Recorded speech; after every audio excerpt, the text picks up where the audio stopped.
kami dari kelompok 7. Perkenalkan, nama saya Elza Violeta, NIM 230810300. Kami dari kelas 11 B1. Nama saya Luki Afnida dengan NIM 2308103001. Nama saya Yusriya Nur Fadila dengan NIM 2308100312. Nama saya Harunisa Restu Prabandari dengan NIM 23081036. Nama saya Ailin Diva Nirwana Budi dengan NIM 23081039. Pada kesempatan ini, kelompok kami akan membawakan materi dengan bab kelompok dan individu, mulai dari definisi, karakter, fungsi, hingga koordinasi dalam kelompok yang mempengaruhi kinerja individu. Berhubung kita akan belajar mengenai kelompok, tapi sebelum kita meloncat ke definisi kelompok itu apa sih yang tergolong kelompok itu? Apakah orang yang kebetulan berada di tempat yang sama, atau orang yang secara tidak sengaja memakai warna baju yang sama langsung dikategorikan sebagai kelompok?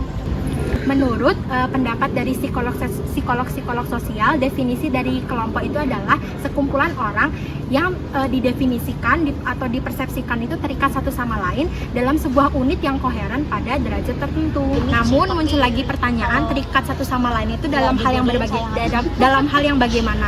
Apakah antara anggotanya memiliki sangkut paut, atau memiliki tujuan dan visi yang sama, atau bahkan memiliki passion dan minat yang sama sehingga mereka sukarela tergabung dalam kelompok tersebut. Namun visi misi, tujuan, passion, bahkan minat yang sama itu tidak selalu menjamin kelompok tersebut itu terikat satu sama lain.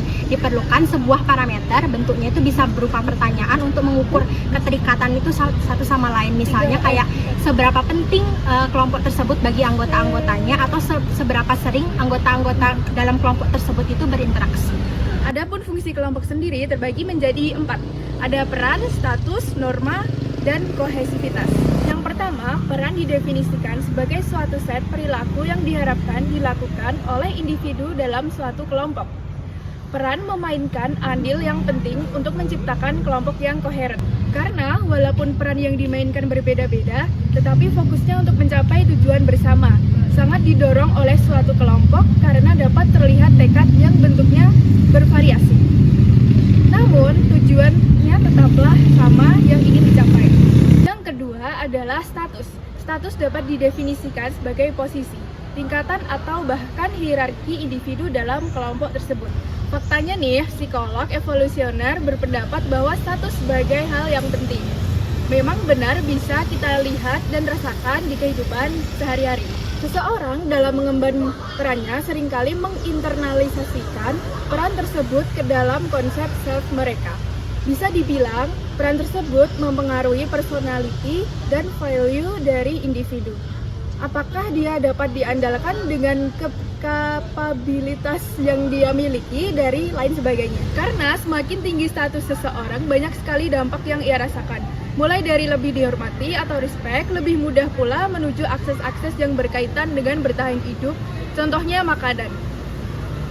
Hingga akses terkait reproduksi, berkembang biak, contohnya pasangan. Yang ketiga ialah norma, di mana bumi dipijak, di situ pula langit dijunjung.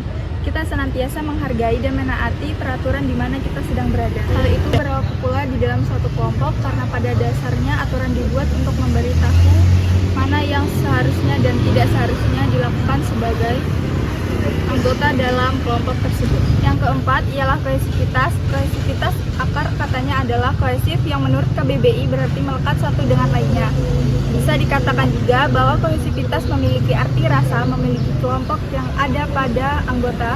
Hal itu yang membuat anggota bertahan karena ada yang sama-sama akan diperjuangkan. Kelompok juga dapat mempengaruhi kinerja di individu, sehingga sering kita mendengar kehadiran orang lain terkadang memperkuat, namun terkadang pula menghambat kinerja bahkan prestasi individu. Fenomena tersebut disebut dengan fasilitas sosial. Nama lainnya dorongan sosial, menyatakan kehadiran orang lain atau meningkatkan keterangsangan dan dapat memperbaiki atau memperburuk kinerja tergantung dari tepat tidaknya respon dominan yang muncul dalam situasi tersebut. Tentu respon dominan yang dimaksud bisa berupa orang lain tersebut memiliki keterampilan yang tinggi dalam melakukan tugasnya sehingga membuat orang yang melihatnya akan merasa termotivasi,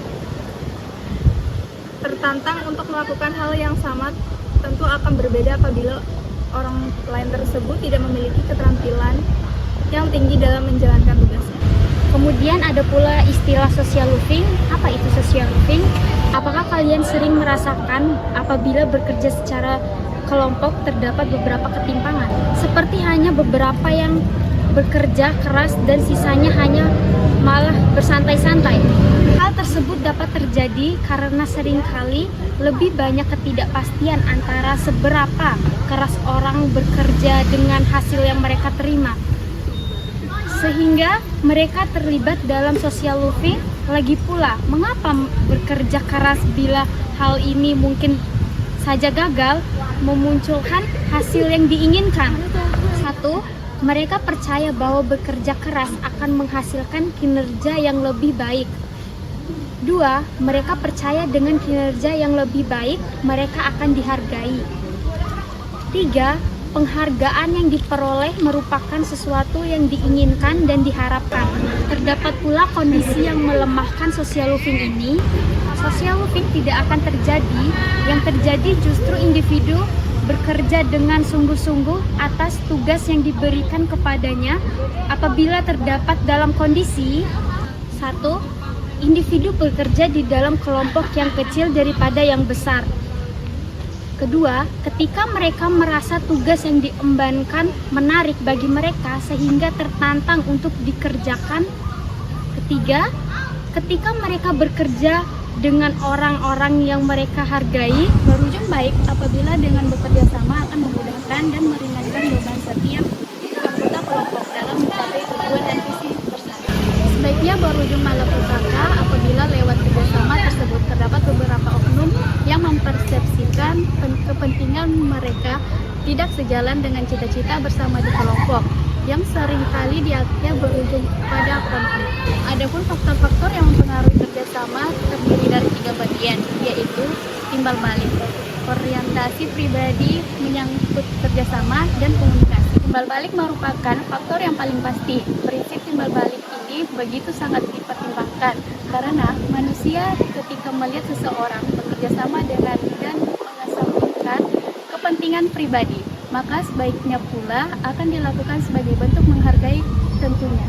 Kemudian ada orientasi menyangkut kerjasama, karena secara spesifik dalam penelitian memperlihatkan tiap-tiap individu dapat memiliki 1-3 orientasi yang berbeda menyangkut kerjasama, entah itu bentuk lewat kerjasama untuk memaksimalkan potensi sendiri, untuk mengalahkan orang lain, atau bahkan untuk memaksimalkan potensi diri sambil memaksimalkan hasil akhir bersama. Faktor ketiga yang mempengaruhi kerjasama ialah komunikasi. Tentu bisa dipastikan komunikasi termuat di dalamnya, karena menurut penalaran umum menunjukkan bahwa jika individu dapat mendiskusikan situasi dengan orang lain, mereka mungkin akan segera menyimpulkan bahwa pilihan yang terbaik untuk setiap anggota adalah bekerja sama, karena bagaimana pula itu akan bermanfaat bagi semua yang terlibat. Sekian video pembelajaran dari kelompok kami. Semoga apa yang kami sampaikan bisa bermanfaat dan dapat dipahami dengan baik. Terima kasih. Dadah.